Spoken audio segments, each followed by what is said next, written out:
为什么现在越来 Today my girlfriend left the house after I told her I didn't want to have kids. I tried to explain why, but she didn't want to listen. Why are more and more people choosing not to have children? Haha, because many of us have realized something. Maybe we're just not qualified to be parents. Not in the physical sense, but in terms of responsibility. People are more aware and understand that having kids demands much more than we imagined. That's what I told her. First, the most basic question: do you have the financial stability for it? I asked myself that while trying to make her understand. How much money have you managed to save this year? And if you get married and have kids, will you still be able to save that money? By the way, even without getting married or having kids, are you managing to save anything? I'm not, and I told her that. Now think about your income level. A lot of people have realized, I can barely support myself, how am I going to raise a kid? That's exactly what I said, but she thought it was just an excuse. That's the first point: financial stability. The second is time. Your job already consumes your life, so after having kids, will you be able to dedicate time to them? Or will they grow up on their own? I tried to show her that, because my job already leaves me exhausted. Third, do you have the real capacity to raise a child? Nowadays, competition starts in childhood. Kids already have extra classes, tutoring, and activities from kindergarten. I told her I'm not sure I could handle that. Before thinking about whether you can afford all of that, reflect. Could you even keep up with what a child needs to learn today? Do you have the ability to raise them to be mentally balanced, physically healthy, and well-educated? That's what I asked her, but she just got mad. In summary, I ask 3 things. Do you have a solid financial foundation? Can you set aside time for your child? Do you have the skills to raise them well? Very few people can meet all 3 conditions. I know I can't, and I tried to explain that. Let's be honest. How many parents from the previous generation actually raised happy, optimistic, well-adjusted kids? It's no coincidence that so many people live stressed, frustrated, and dissatisfied with life. I said that to her, trying to make my point. If you're not even satisfied with your own life, how could you raise another? That was my last attempt to make her understand before she grabbed her things and left. If this reality makes sense to you, share your opinion. I'd like to know what you think about it. Why are so many young people today unwilling to get married or have children? I'm almost 30 and went on a blind date hoping to find a man ready to start a family. My biological clock is ticking and I can't wait forever. But every man I met was clear, they don't want kids, and their opinions were firm. It's not about chasing a better lifestyle, it's about responsibility. In the past, having a child seemed simple, just an extra pair of chopsticks at the table. But today, it's not just about food and shelter. Education, healthcare, and overall development require careful planning, and these men made me realize the weight of that choice. The biggest issue is uncertainty. Many young people don't even know what their own future holds. Why would they bring a child into that? One of them told me, I don't even know where I'll be tomorrow. How could I be responsible for another life? Unlike past generations, who followed a set path, dating, marriage, then kids, today's young people think differently. They work hard, not to fulfill obligations, but to improve their own lives. Why would I give that up for something that might not even make me happy? One of them asked me, if marriage and children truly brought happiness, no one would need government incentives, people would do it naturally.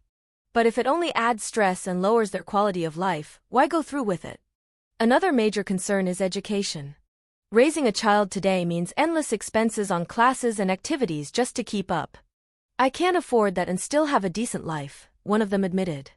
If someone isn't fully prepared to provide for a child, bringing one into the world is seen as irresponsible.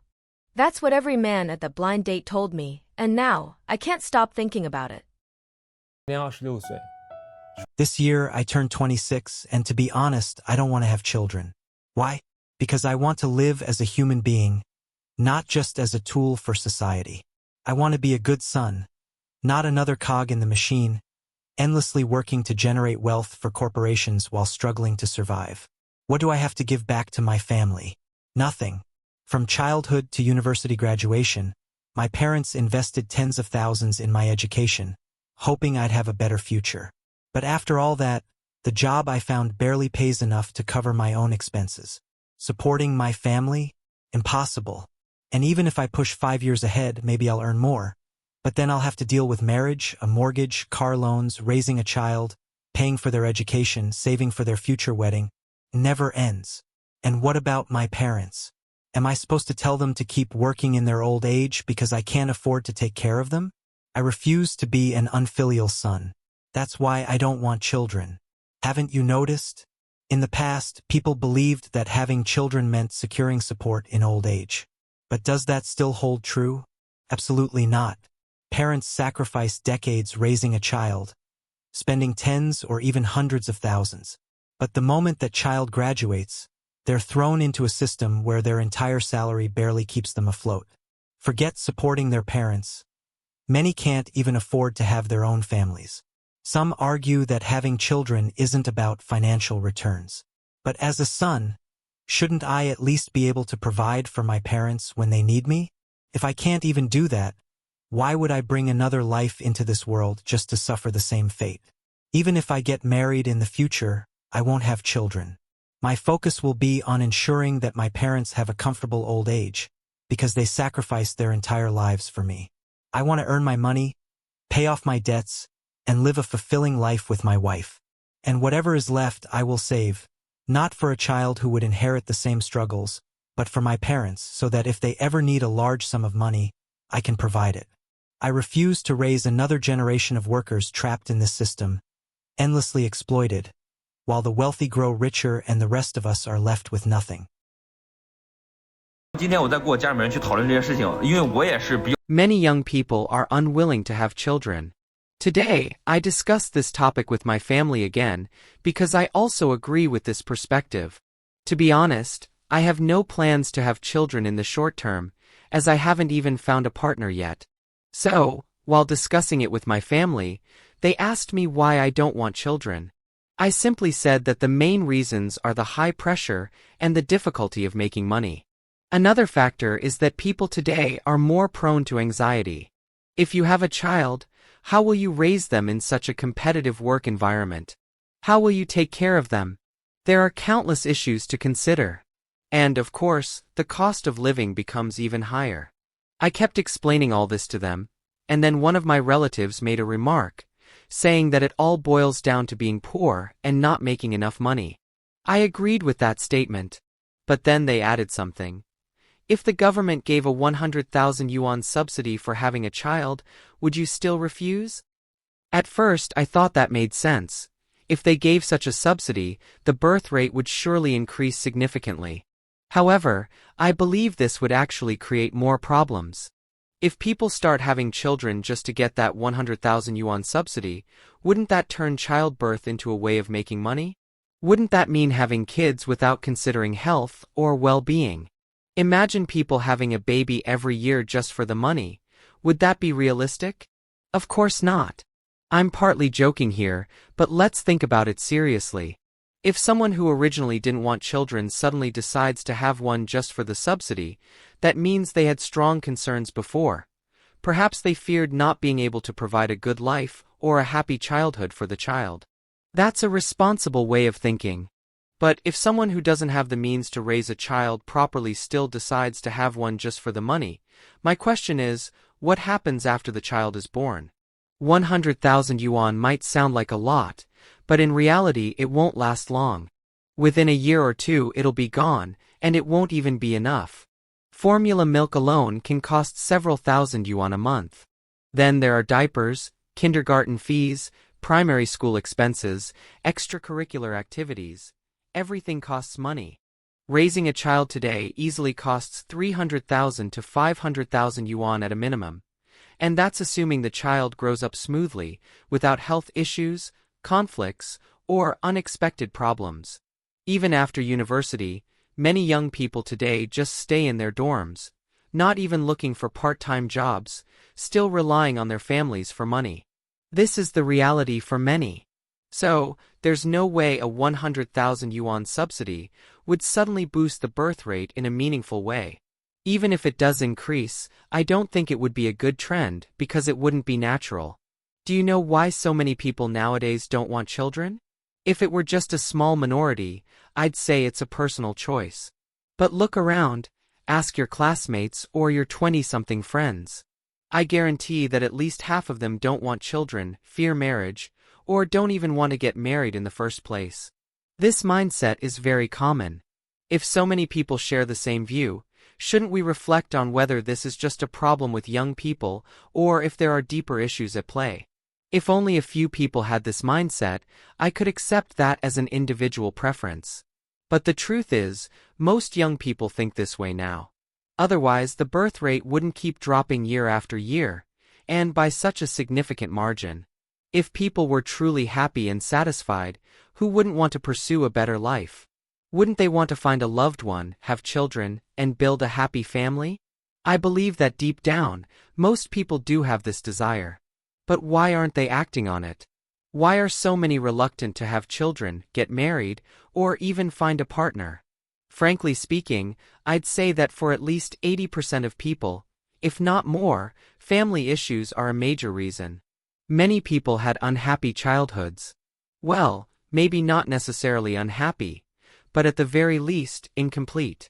They didn't experience the kind of joyful childhood that would make them feel confident about giving the same to their children. Combine that with society's intense competition, job difficulties, low salaries, long working hours, and the high costs of marriage. Getting married often means both families have to spend a significant amount of money. Buying a car, making a down payment on a small apartment, paying off mortgages and car loans, and then raising a child. In such circumstances, many couples don't earn much. They work tirelessly every day, and when payday comes, their salary disappears. Mortgage payments, car loans, diapers, medical expenses for elderly parents, transportation costs, phone bills, rent. Everything adds up. Now tell me, how optimistic and positive does a person need to be to find joy in this kind of life? When you combine family background with societal pressures, these two major factors together explain why young people today are unwilling to have children. Nowadays, people aren't even talking about having kids anymore. Young people don't even want to get married. They're simply not playing this game anymore. Did you know that recently, the Ministry of Civil Affairs released the marriage data for the third quarter of 2024? And how many people got married? Only 4.74 million. Compared to the same period last year, that's a 20% drop. And if this trend continues, by the end of this year, the number of marriages could hit a 40-year low. But what's the real reason behind this? Some say it's the pressure of buying a house, the high cost of dowries, but these factors have always been there. So why did the marriage rate suddenly start plummeting this year? The truth behind this might be far more complex than you think. Actually, you can find the answer in the population structure. For example, China's post-80s generation had 219 million people, while the post-2000s generation has only 147 million. In other words, the main group getting married now is the post-2000s, and compared to the post-80s generation, their population has dropped by 72 million. So from the very foundation, a decline in marriage numbers was inevitable. But what's the most important factor? The economic environment in recent years hasn't been good. Everyone knows that. More and more post-2000s graduates are struggling to find jobs. Just the other day, I saw someone saying that even those with high degrees can't find work. Nowadays, even university graduates are struggling. In the past couple of years, many young people who couldn't find jobs went on to pursue master's degrees. But now they've graduated, they're older, they're at the age to get married. And they're still unemployed. They say you should establish your career before starting a family. But how many people can really accept the idea of getting married without any income? With the job market collapsing, skyrocketing housing prices, high dowry costs, and other well-known factors, the number of marriages among post-2000s youth will only continue to decline. And if marriage rates keep dropping, birth rates will naturally follow. So what can be done? In my opinion, the simplest solution would be to actually enforce labor laws. By law, Overtime should not exceed 36 hours per month. If this rule were properly enforced, the infamous 996 work schedule would disappear, and some job positions might even double in availability, giving young people more opportunities. And with more free time, young people would have more space to think and connect with others. Or, to put it in terms of the animal kingdom, they'd go into heat. If that happens, the marriage rate and birth rate would naturally go up. What do you think? Am I right? Drop a comment below. I'll be reading and replying to all of them. The reality of Chinese men is undergoing a significant transformation. They are increasingly aware of the societal and familial pressures surrounding marriage and fatherhood, and their response is clear. Many prefer not to commit. This phenomenon isn't just about refusing to have children. It's a deliberate choice to prioritize freedom and peace of mind over traditional expectations that society insists on imposing. For many, marriage is no longer seen as a necessity, but as a burden. They are realizing that without the responsibility of a family, they can live more peacefully, free from the constant pressure of having to provide, care for children, or meet a series of external demands. And this is a direct reflection of the financial and social difficulties they face, high living costs, an increasingly demanding job market, and a society that, instead of supporting them, burdens these men with unrealistic expectations. It's a movement that, at its core, is a reaction to the economic and social system that no longer works for younger generations. Having children and building a family was traditionally seen as a sign of success and happiness, but for many men today, this model no longer makes sense. They are starting to realize that happiness is no longer tied to a life of sacrifices to maintain a family standard, but in seeking freedom and simplicity away from external pressures. And here's the point many are overlooking. We are facing a true deconstruction of traditional values. Marriage, fatherhood, the idea of success, all of this is being rethought. For many, true freedom lies in living according to their own rules, without having to follow a path they didn't choose. Although I've defended, in other videos, the importance of family formation, with each passing day I see my own opinion on the topic weakening. From my point of view, the concept of the traditional family, with the advancement of technology, will likely disappear. I'm not saying this will be a negative thing, but rather that the concept of family will evolve. If technology continues to develop in the coming years as we expect, a family model based on cohabitation, raising children, and traditional structures may no longer make sense. Recently, I watched a video on Chinese TikTok addressing the dilemmas of low birth rates. The presenter showed footage of a Chinese factory where 80% of the workforce is already made up of robots. This illustrates the point well. Governments are increasingly pressuring people to have children, but does this pressure make sense when machines are taking over most of the work?